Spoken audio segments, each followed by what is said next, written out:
दोस्तों नमस्कार। स्वागत है आप सभी का प्रज्ञा एजुकेशनल यूट्यूब चैनल पर।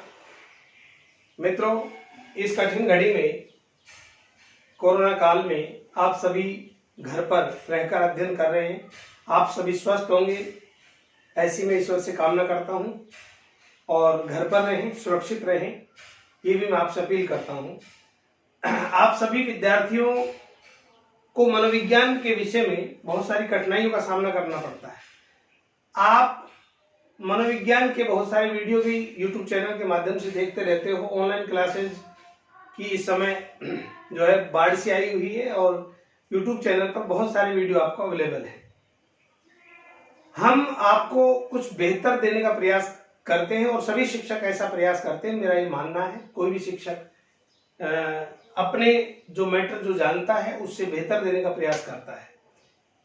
तो मैं आपको मनोविज्ञान जो विषय है, जिसमें हमारी फर्स्ट यूनिट पार्ट फर्स्ट में शिक्षा मनोविज्ञान को लेकर मैं पुनः बहुत दिनों बाद आपके समक्ष उपस्थित हूँ। इसमें फर्स्ट वीडियो मैंने आपको अपलोड किया था। फर्स्ट वीडियो में हमने मनोविज्ञान के बारे में पढ़ा था।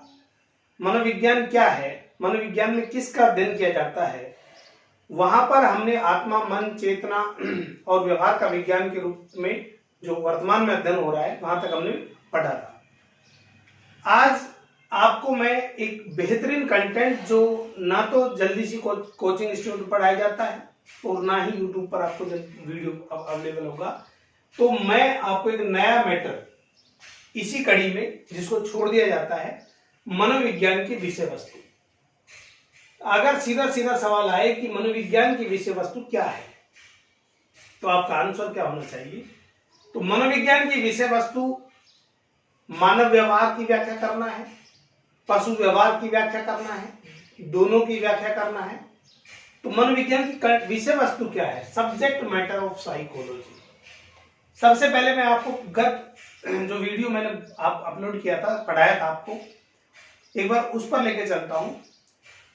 वहां पर मैंने आपको बताया था कि प्राणी वातावरण में किस प्रकार अंतःक्रिया करता है, कैसे प्रत्यक्षण करता है, कैसे याद करता है, कैसे चिंतन करता है। इन सभी का अध्ययन मनोविज्ञान में किया जाता है, क्योंकि मनोविज्ञान में प्राणियों का अध्ययन किया जाता है।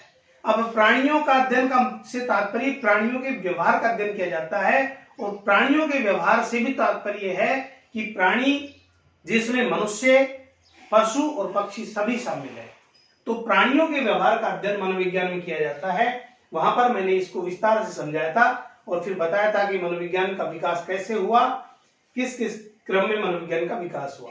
यहाँ पर आज हमारा जो कंटेंट है वो है मनोविज्ञान की विषय वस्तु। तो यहाँ पर मनोविज्ञान की विषय वस्तु क्या है? मानव व्यवहार। मानव व्यवहार। मित्रों, मनोविज्ञान की जो विषय वस्तु है मानव व्यवहार है, यानी मानव व्यवहार का अध्ययन करता है मनोविज्ञान।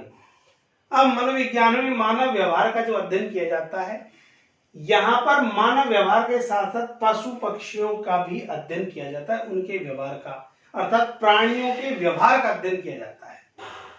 तो यहां पर शिक्षा मनोविज्ञान में मानव व्यवहार को कैसे सुधारा जाए इसका अध्ययन करते हैं, लेकिन मनोविज्ञान में मानव व्यवहार, प्राणी कैसे व्यवहार करता है, कैसे देखता है, इसका अध्ययन किया जाता है। तो मानव जो व्यवहार है या जो व्यवहार है, हम इसको मानव व्यवहार नहीं कह करके व्यवहार कहें तो ज्यादा उपयुक्त होगा। इसको हम व्यवहार कहेंगे, क्योंकि व्यवहार जो शब्द है इसमें मानव भी आ गए और पशु और पक्षी भी आ गए।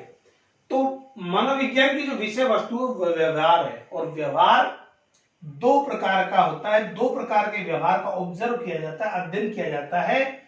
एक होता है स्पष्ट व्यवहार, स्पष्ट व्यवहार, और दूसरा होता है अस्पष्ट व्यवहार, अस्पष्ट व्यवहार। साथियों, व्यवहार, स्पष्ट व्यवहार और अस्पष्ट व्यवहार, केवल व्यवहार से मतलब नहीं। व्यवहार कैसे? व्यवहार दो प्रकार से इंगित होता है, एक स्पष्ट व्यवहार और दूसरा अस्पष्ट व्यवहार। तो यहां पर प्राणियों के व्यवहार का और संज्ञानात्मक प्रक्रिया, व्यवहार तो है ही, व्यवहार प्लस में क्या है? संज्ञानात्मक प्रक्रियाएं, संज्ञानात्मक प्रक्रियाएं, ये स्वतः ही शामिल होती है व्यवहार में, क्योंकि व्यवहार में संज्ञानात्मक प्रक्रियाएं शामिल है। संज्ञानात्मक प्रक्रियाओं से तात्पर्य कि मनुष्य जैसे चिंतन करना, स्मरण करना, इस प्रकार का भी अध्ययन करता है। केवल बाहरी वातावरण का अध्ययन नहीं करता, बल्कि उसके आंतरिक जो मनोद्वेग हैं उनका भी अध्ययन करता है। इसलिए व्यवहार को मैं स्पष्ट कर रहा हूं। व्यवहार दो प्रकार का होता है, एक स्पष्ट व्यवहार और दूसरा अस्पष्ट व्यवहार। स्पष्ट व्यवहार को ओवरेट बिहेवियर कहते हैं। ओवरेट बिहेवियर, ओवरेट बिहेवियर, और दूसरा होता है कोवरेट बिहेवियर। कोवरेट बिहेवियर। साथियों, स्पष्ट व्यवहार और अस्पष्ट व्यवहार, इन दोनों का अध्ययन मनोविज्ञान के अंतर्गत किया जाता है। अब स्पष्ट व्यवहार क्या है?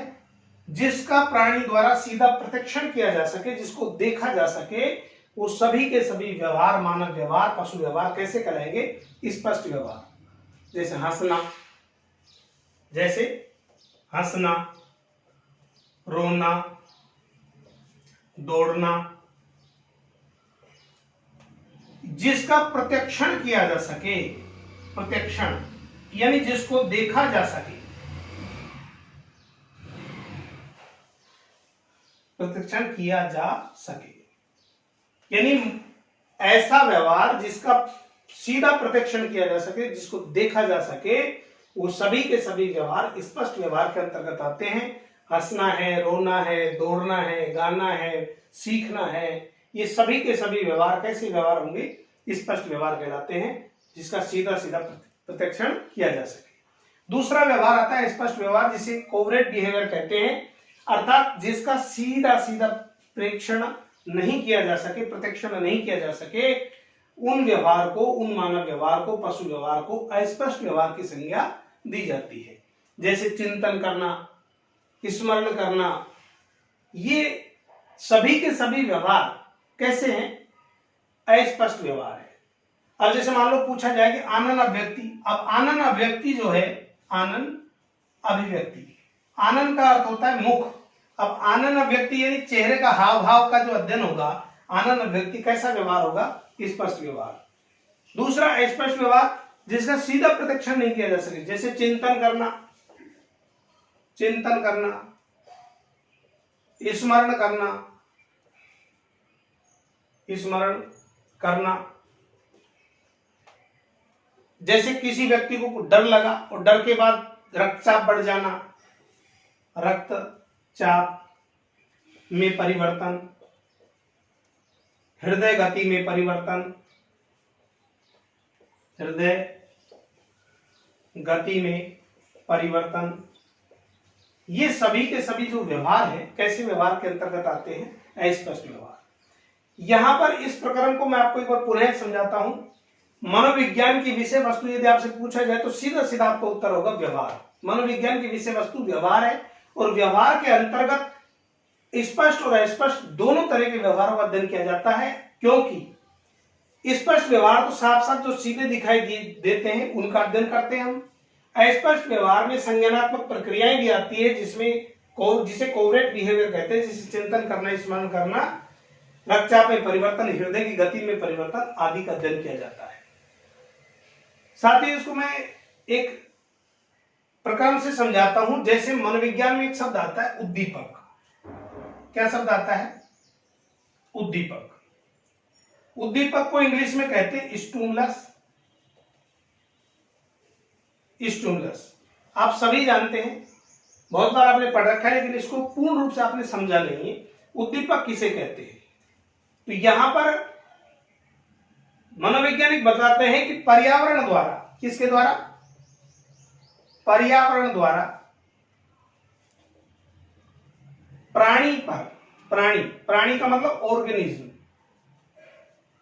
ऑर्गेनिज्म, पर्यावरण द्वारा प्राणी पर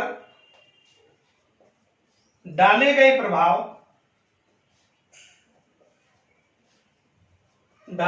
प्रभाव जिससे प्रेरित होकर वह कोई क्रिया करता है, वह कोई क्रिया करता है।